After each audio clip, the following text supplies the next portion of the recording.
से हो बेटी सासुर जास उन्हें कर भांगे दियाली खोइछा धनवा गळत जाय धनवा गळत जाय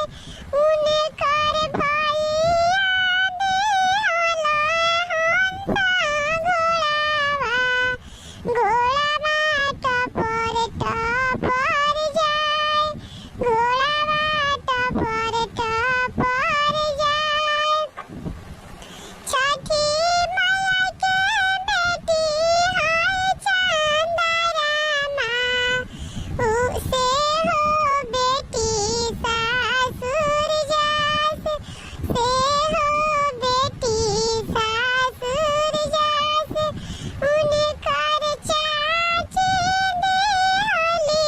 खोइछा